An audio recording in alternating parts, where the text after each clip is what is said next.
assunto de hoje no Fala Lu é HRV, Heart Rate Variability. No vídeo passado, eu falei sobre frequência cardíaca, uma variável super conhecida, muito fácil de ser medida e que todo atleta usa há muito tempo. O HRV é uma medida relativamente nova e que ganhou muita popularidade nos atletas de alta performance recentemente. Eu vou falar tudo sobre isso depois da vinheta. A ideia é trazer cada vez mais conhecimento em relação ao esporte, qualidade de vida, bem-estar e saúde, com informações sempre baseadas na ciência, unindo assim minhas paixões para trazer informação de qualidade e relevância de forma colaborativa e agregadora. Bom, vamos entender o que é HRV. Eu vou usar a sigla em inglês de Heart Rate Variability, que quer dizer variação de frequência cardíaca, porque a sigla já ficou muito consagrada e acho melhor a gente seguir usando aqui no Brasil por enquanto. HRV. Essa medida é relativamente nova e ela indica algo muito especial em relação à frequência cardíaca. O nosso coração tem as batidas, definidas aí pela frequência cardíaca, mas os pesquisadores identificaram que o intervalo entre cada batida do coração não é exatamente igual, não tem exatamente a mesma duração em segundos. Então, no eletrocardiograma que eu estou mostrando aqui, a cada onda R, que é esse pico maior da frequência, entre cada onda R a gente tem uma medida diferente de duração. E a variação dessa diferença de batimento que é o HRV, a variação de duração entre cada batida do nosso coração. Vamos entender por que ela acontece e por que ela é tão importante e é uma medida que pode ser utilizada para uma série de coisas. O nosso coração bate independente da nossa vontade. Ele tem um marca-passo próprio que é conhecido como nó sinoatrial. Uma pessoa que tem o coração sem nenhuma inervação vai ter um batimento determinado exclusivamente pelo nó sinoatrial. E esse batimento é em média de 100 batimentos por minuto. Por que a nossa frequência cardíaca não é sempre 100? Porque a gente tem uma inervação que controla esse batimento. Ela é conhecida como inervação autonômica, pelo sistema nervoso autonômico. Essa inervação também não depende da nossa vontade, não tem relação com o nosso controle cerebral, tanto é que mesmo pessoas com morte encefálica vão ter um coração batendo sob influência da inervação autonômica. A inervação autonômica tem dois tipos de inervação, a parasimpática e a simpática. Qual a diferença? Vamos lá. A parasimpática funciona com a liberação de acetilcolina e ela é responsável pelo metabolismo do nosso corpo, por exemplo, de digestão, de funcionamento dos sistemas todos do nosso corpo, e ela funciona em geral quando a gente está em repouso e ela que predominantemente atua sobre o coração. Por isso que, ao invés de ficar numa frequência de 100, a tendência da nossa frequência cardíaca basal é ficar abaixo de 100, 60, 70, como eu falei no vídeo anterior. Um predomínio durante o repouso é dessa inervação parasimpática. Já a inervação simpática é a inervação relacionada à ação, tanto que ela é conhecida como inervação da fuga, da luta. E sempre que a gente tem, por exemplo, um estresse, uma atividade física, há um aumento desta inervação que libera epinefrina e faz com que a nossa frequência cardíaca suba. O que quer dizer tudo isso em relação ao HRV? Um indivíduo saudável e bem controlado em termos de frequência cardíaca é um indivíduo que tem esses dois sistemas funcionando de maneira integrada e de maneira ativa, tanto simpático quanto parasimpático. E quando a gente tem uma boa variação de intervalo entre as batidas do coração, é um indicativo de que os dois sistemas estão atuando bem ativos. Porque é ruim quando a gente tem um predomínio de acetilcolina ou de epinefrina, quando a gente tem um desequilíbrio. O HRV é um sinal, é uma medida que traduz pra gente esse bom trabalho do nosso sistema nervoso autonômico, que no final das contas é responsável pelo funcionamento de todo o nosso organismo, de tudo que a gente precisa para viver. O que influencia o HRV?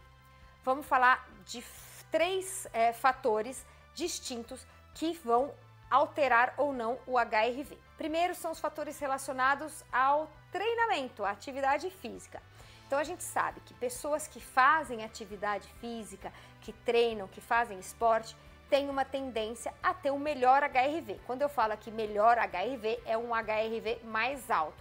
Então, atividade física, treinamento, esporte, melhora o HRV, porque durante o esporte a gente ativa o sistema simpático, a liberação de epinefrina fortalece o trabalho do sistema nervoso autonômico. Fatores relacionados a estilo de vida. Aí entra algo que é super importante, que é o sono. O sono é fundamental para um bom HRV. Se a gente dorme mal, a gente libera muito hormônio relacionado a estresse. Isso desbalança o sistema nervoso autonômico. Outros fatores relacionados a estilo de vida é a alimentação. Então, quanto melhor a nossa alimentação, mais balanceada, melhor a nossa digestão. Digestão tem tudo a ver com o sistema nervoso parasimpático.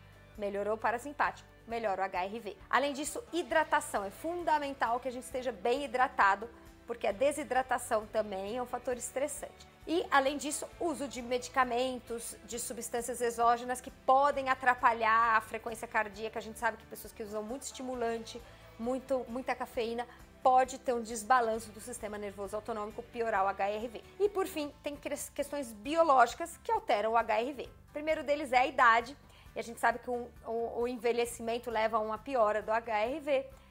As questões relacionadas à genética, que também, naturalmente, algumas pessoas nascem com esse indicador um pouco melhor do que outras. Agora vamos falar de uma coisa interessante que pode ser bacana aí para quem está treinando, para quem quer melhorar a qualidade de vida, que é como medir o HRV. A gente agora já tem alguns dispositivos que conseguem medir o HRV de uma maneira bem simples.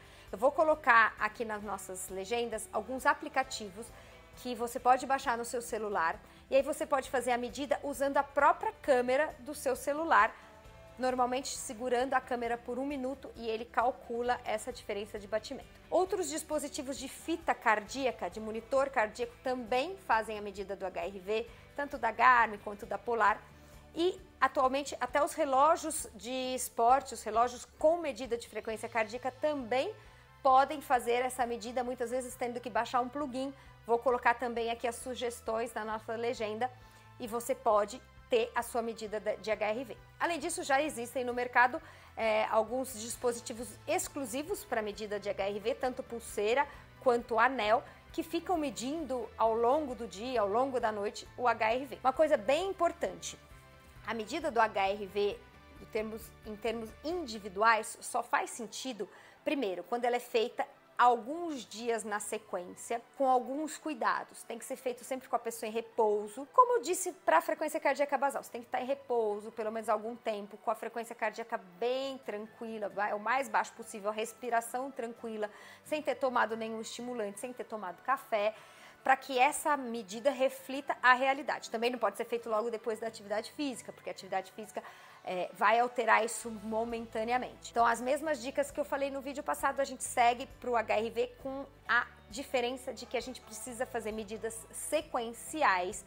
ao longo dos dias, porque o HRV vai indicar a tendência de queda, ou seja, quando ele está piorando, ou a tendência de elevação quando ele está melhorando, ou estabilidade. Em geral, por exemplo, se você começa um ciclo de treino e está performando bem, está indo bem, está acontecendo uma melhora da performance, no aplicativo você vai ver essa tendência de melhora do HRV, indicando que você está ficando cada vez mais bem condicionado. Do contrário, se você começa a ficar estressado, cansado, risco de overtraining, está trabalhando muito, está comendo mal, está dormindo mal, você começa a observar essa tendência de queda do HRV, e aí que ele é bem legal, e eu acho que essa é a principal indicação para diagnosticar precocemente fatores que vão atrapalhar na sua performance, risco de desenvolvimento de doença, risco de overtraining. Então ele pode ser um alerta antes que você comece a ter qualquer outro sintoma. Por isso que quem quer fazer uso do HRV só faz sentido se ele for feito a longo prazo, medidas recorrentes e diárias, medindo de forma adequada, usando esses aplicativos, esses dispositivos que já existem por aí e que eu vou colocar tudo para vocês aqui no nosso canal. Por fim, uma dica bem bacana, especial Fala Lu. Existe o chamado treinamento do HRV. Vou dar 5 itens para melhorar seu HRV, fazer crescer aí a sua curvinha a longo prazo. Primeiro, Hidratação, sempre manter níveis ótimos de hidratação. Temos vídeo no canal falando sobre a importância da hidratação e segue aqui o link para vocês saberem tudo sobre isso. Segunda dica, nutrição. Uma alimentação saudável, balanceada, que permita uma boa digestão, como eu já disse, melhora seu sistema acetilcolinérgico, melhora seu HRV. Terceiro, fundamental, sono, dormir bem, caprichar no descanso. Também temos vídeo no canal sobre isso, assistam, vai melhorar seu HRV. 4. Cuidado com estimulantes. A gente sabe que estimulantes ajudam no treino, tem uma série de coisas positivas também. Temos vídeo no canal sobre cafeína, sobre taurina, mas esses estimulantes, se usados excessivamente, podem piorar a HRV.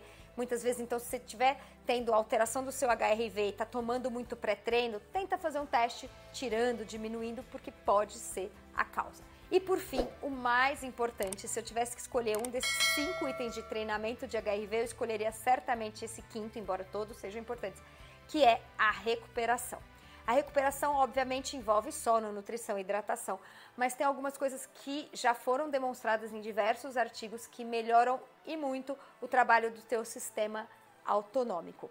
E aí que entra meditação. Meditação funciona muito para melhorar indicadores de HRV, yoga, massagem, qualquer situação que te coloque num relaxamento, frequência respiratória baixa. A gente sabe que a respiração é uma forma de treinamento do HRV. A gente sabe que durante a expiração a gente tem um estímulo vagal. O estímulo vagal é estímulo do parasimpático, melhora a liberação de acetilcolina, baixa a frequência cardíaca. Um dos treinamentos de HRV é ficar deitado, fazendo respiração com inspiração e expiração bem profundas e lentas.